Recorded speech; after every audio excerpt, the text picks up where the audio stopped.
et bienvenue sur ma chaîne pour une nouvelle vidéo. On se retrouve pour les pronostics de Hell in a Cell qui se tiendra donc dans la nuit du dimanche, enfin du lundi plutôt, lundi matin à 1h15 sur AB1 pour ceux qui regardent en français. Et si vous préférez le streaming, il y a des sites comme First Row pour ceux qui connaissent pas. C'est vraiment un bon site. Voilà.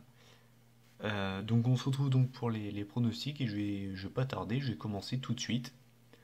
Donc désolé, j'ai pas trouvé de photo Hell in a Cell, donc j'ai pris une photo qui date de Main Event.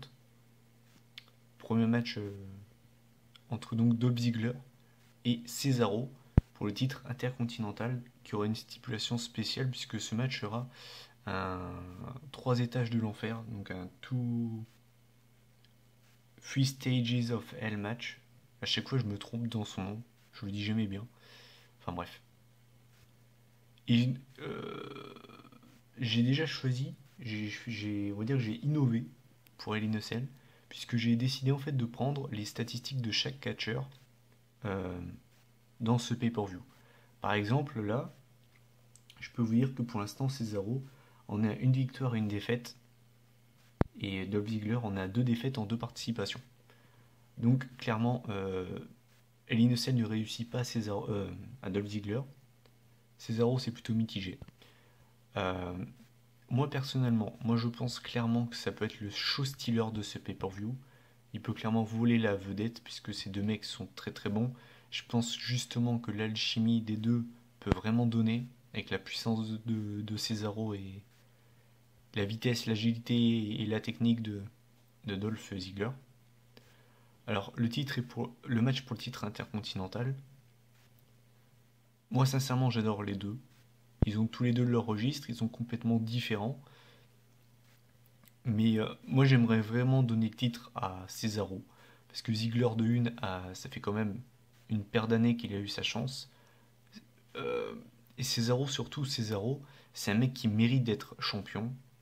En plus de ça, le mec devait avoir un push en début d'année. Il l'a jamais eu. Il a gagné la bataille royale à WrestleMania, mais c'est tout. Et celui qui vient me dire que c'est pour lui gagner une bataille royale à WrestleMania, c'est un push, eh ben, excusez-moi. Je vais quand même vous rappeler que Santina avait gagné la bataille Miss WrestleMania à WrestleMania. Et l'année d'après, ça devait être Yoshitatsu, je crois, à WrestleMania 26, qui avait gagné une bataille royale aussi. Donc ça veut absolument rien dire. Donc voilà. Mais par contre, ouais, au niveau in-ring, je m'attends à un très très très bon match. En plus, c'est l'opener normalement. Enfin, en tout cas, moi je pense que ce sera l'opener. Et sincèrement, voilà, ça peut être vraiment show stealer. Ensuite, on enchaîne avec le deuxième match de la soirée, qui pour moi est sans surprise. Match pour les titres par équipe entre donc les champions, Goldust et Stardust, les frères Rhodes, qui donc vont affronter les Usos, Jimmy et Jay Uso. Donc pareil, j'ai relevé leurs stats. Alors, Goldust a fait une seule participation à Hell in a Cell et il a gagné son match. Cody Rhodes, lui, il a fait 4 participations pour 3 victoires et une défaite. Et les Usos, ils ont fait une participation et ils ont perdu. Donc au final, le bilan en tout cas à Hell in a Cell est plutôt favorable au Dust. Après, en plus de ça, sincèrement, je vais pas vous mentir, mais je vois vraiment pas les Usos gagner. Leur règne a été assez chiant. Enfin, je veux dire, il se passait rien de spécial. C'est une bonne équipe, hein. Franchement, je les aimais dans le ring. Mais c'est vrai qu'ils ont pas ce truc en fait. Ils ont pas ce petit truc qui fait que leur gimmick elle est assez plate et c'est dommage. Parce que dans le ring, ils sont vraiment bons. Après, dans le ring, moi je pense que ce sera un bon petit match. Ils vont pas donner trop d'importance à ce match. Il va durer peut-être 10 minutes à tout casser. Mais ce sera un bon match. Moi je vois donc une victoire de Goldust et Stardust. Voilà. On va éviter de mettre les doigts devant la caméra. Ce serait peut-être un petit peu intelligent. Et là on arrive pour la 1000e fois cette année à un match pour le titre Diva. Donc entre la championne AJ Lee, la femme de CM Punk, contre Paige. Au niveau des statistiques, Paige n'a jamais participé à Hell in a Cell. AJ a fait une participation, c'était l'année dernière, et elle avait gagné. Donc on peut pas vraiment juger sur le bilan des deux. Moi, sincèrement, ce match-là, je sais pas du tout. Parce que ils font tellement, ils switchent tellement le titre entre les deux qu'ils seraient encore capables de refaire gagner le titre à Page et de la refaire perdre à Survivor Series. Donc, je sais vraiment pas quoi. Mais je dirais quand même AJ pour avoir une certaine stabilité parce que là, le titre a beaucoup trop changé de main. Donc, moi, je dirais une victoire de. Ouais, une victoire de AJ, ouais. Ouais. Victoire de AJ pour moi. Et in-ring, ben, je pense que ça va être un bon match. Ça va. Ensuite, on arrive au quatrième match de la soirée. Match entre les Bella. Nikki contre Brie Bella. Au niveau des statistiques, Brie Bella a participé une seule fois à Hell in a Cell, elle a perdu. Nikki n'a jamais participé à Hell in a Cell. Je crois la victoire, enfin celle qui gagne le match, je crois, non, celle qui perd le match va devoir s'occuper de la vainqueuse, de la winneuse, je crois. Enfin, c'est une règle qui m'échappe pour vous dire à quel point j'en ai rien à branler de ce match. Excusez-moi, hein, mais s'il y a des fans des deux, excusez-moi, mais j'en ai vraiment rien à foutre, quoi. Enfin, j'en ai rien à foutre, quoi. Clairement, je m'en bats les couilles, quoi. Je m'en fous, quoi. Franchement, je m'en fous. Vous avez même pas idée à quel point je m'en fous. Au niveau du résultat, ben, je joue bien une victoire de Bribella, mais enfin, je m'en bats les couilles. Enfin, voilà, je vais pas m'attarder sur ce match parce que c'est vraiment, vraiment pas le match que j'attends dans la soirée. J'espère qu'ils vont pas le faire durer trop longtemps parce que je pense que 99% de l'univers de la WWE s'en fout complètement, quoi. Complètement. Une rivalité qui sert absolument à rien. À rien. Enfin bref. Et là, on arrive cinquième match de la soirée. De Big Show contre Rousseff. La streak de Rousseff qui est remise en jeu, parce qu'il faut comme le rappeler, Rousseff est toujours invaincu contre The World Largest Athlete, The Big Show. Au niveau des statistiques, Rousseff n'a également jamais participé à Hell in a Cell. Par contre, le Big Show a déjà participé, et il a participé deux fois à Hell in a Cell pour deux victoires. Ça va être intéressant de voir si ils vont continuer sur sa lancée. Surtout qu'il faut comme rappeler, quoi. Faut comme pas oublier le jamais 203. Mais sincèrement, je vois Rousseff gagner. Parce que, en tout cas, s'ils continuent sur leurs plans initiaux, normalement Rousseff devrait être invaincu jusqu'à WrestleMania et perdre contre Cena, je crois. Enfin, je crois que c'était un truc comme ça qui devait se passer. Donc, franchement, on va dire que le Big Show, comme 80% du temps, va servir de faire valoir à Rousseff pour montrer à quel point il est dominant. Et... Enfin, voilà. Personnellement, Rousseff, c'est vraiment le plus gros flop de cette année. Enfin, je ferai une vidéo en fin d'année, de toute façon, je l'ai déjà dit, sur pour moi les plus gros tops et les plus gros flops de cette année, que ce soit en termes de. Enfin, voilà. Donc, bah, moi j'ai une victoire de Rousseff. Voilà, sans surprise. Et on arrive pour le match pour le titre américain, le titre US, entre Sheamus et The Miz. Au niveau des statistiques, on a The Miz qui a participé trois fois, qui a perdu trois fois. Tandis que Sheamus, lui, il a participé trois fois aussi, mais il compte deux défaites et une victoire. C'est-à-dire que les stats sont du côté de Sheamus. Moi, je vois pas, franchement, je vois vraiment pas le Miz gagner. Enfin, vraiment pas, quoi. Je vois pas déjà, je vois pas l'intérêt de lui donner le titre. Sheamus, c'est un vrai champion. Et ouais, bah, je vois pas l'intérêt de lui faire perdre le titre. Après, in-ring, ce sera quand même mieux que Rousseff Big Show, mais ça va pas non plus être un match incroyable.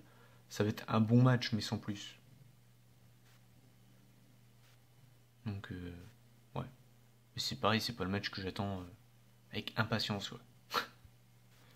Mais clairement, ouais, le Rousseff Big Show, accrochez-vous parce que je crois que le match va être chiant, bien chiant. Comme souvent avec Rousseff, malheureusement. Enfin bref. Voilà. Là, on arrive au premier main event de la soirée. Dean Ambrose contre Seth Rollins. Le vainqueur gagne rien. C'est juste pour, je pense, finir cette rivalité qui dure depuis déjà un bon moment. Au niveau des statistiques, Dean Ambrose a participé une seule fois à Hell in a Cell, il a perdu. Et Seth Rollins, pareil. Donc au final, les statistiques pour les deux sont pareilles. Donc forcément, à la fin de ce match, il y aura au moins un des deux qui aura des meilleures stats que l'autre. Alors après, au niveau du résultat. Bonne question. Très bonne question. Je sais pas du tout qui va gagner. Parce que d'un côté, Seth Rollins, je vois bien une intervention de Kane ou Randy Orton ou un truc comme ça. Je sais pas pourquoi, mais je sens que je sens la couille pour Ambrose. Je sens que ça va être une couille, il va y avoir une couille. Ouais, ouais, je pense qu'il va y avoir, ouais, des interventions, tout ça. Je vois bien Seth Rollins, ouais, Seth Rollins, ouais. Ouais, j'aurais bien une victoire de Seth Rollins. Après, niveau qualité du match, si la WWE arrive pas à pondre un bon match avec ces deux-là, il y a vraiment un problème. Clairement. S'ils n'arrivent pas à faire un bon match avec ces deux-là, il y a vraiment un problème. On peut avoir qu'un bon match avec ces deux-là. Obligé. Obligé. Enfin bref. Voilà. Et là, on arrive au dernier match. Là, je vais pouvoir me défouler. Donc le main event, ça a été, normalement, ça devrait être celui-là. John Cena contre Randy Orton, le vainqueur affrontera Brock Lesnar au Royal Rumble.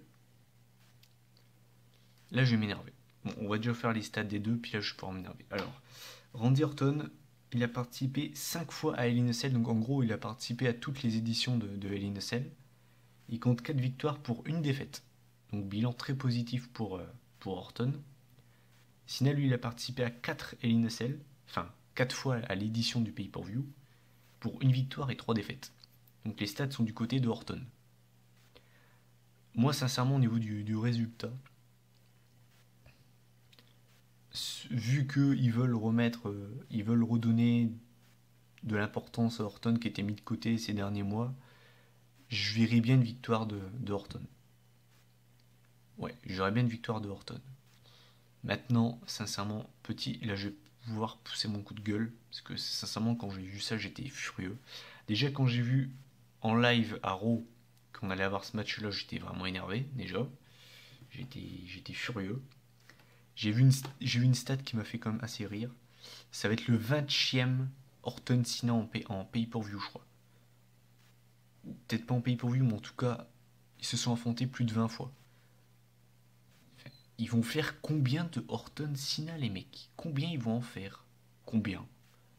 C'est un truc de fou quand même. Enfin, et au-delà de ça, quand même, un truc qui m'a encore plus énervé, c'est que donc ce match-là est dans le main event. C'est le main event. Ils ont l'occasion d'avoir ni ce match-là, ni l'autre qui est un enjeu. Aucun titre remis en jeu. Ils pourraient mettre leurs deux futures stars en avant en les mettant dans le main event. Mais au-delà de ça, ils mettent les deux autres qui sont overpushés depuis maintenant plus de 10 ans dans le main event. Et après, les mecs viennent se plaindre qu'il n'y a pas. Vince McMahon se plaint qu'il n'y a pas de main eventer. Là, t'as l'occasion de faire mettre deux jeunes pousses dans le main event, il le fait pas. Bah ouais, mec. Mais enfin. Moi, sincèrement, si c'est vraiment ce main event-là qui va. Si c'est vraiment ce match-là dans le main event, je vais même pas le savourer le match. Parce que déjà, les Orton Cena, on en a bouffé, rebouffé. Pensez aux mecs comme moi qui regardent le catch depuis 2007 et qui donc, faut comme le rappeler, cette rivalité a commencé en 2007. Depuis 2007, on en bouffe de Orton Cena. On n'en peut plus. Moi, j'ai une overdose de Orton Cena. J'en suis malade, j'en peux plus de ce match. Enfin, ils ont creusé, recreusé, ils peuvent plus innover dans ce match-là. Ils ont toujours pas compris ça. Ce serait des mecs, on aurait eu 20 matchs entre Daniel Bryan et CM Punk, j'aurais signé tout de suite. Mais Cena et Orton, Mais hell no, quoi. Hell no. C'est. Voilà.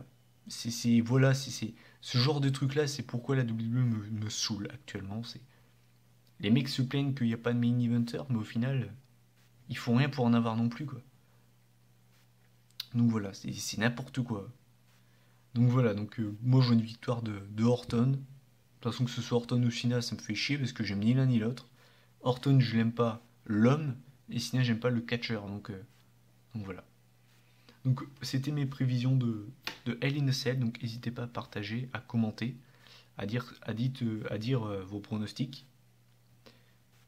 Euh, et puis de toute façon, je donnerai les résultats, mes impressions sur le show.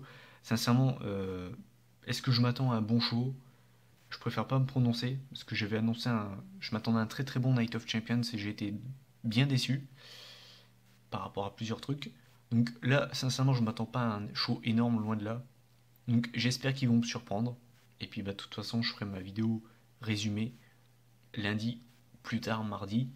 Donc je vous laisse. Bonne soirée, bonne nuit, euh, bonne matinée, bon après-midi, bonne journée, selon l'heure où vous la voyez cette vidéo. Et puis à la prochaine, salut.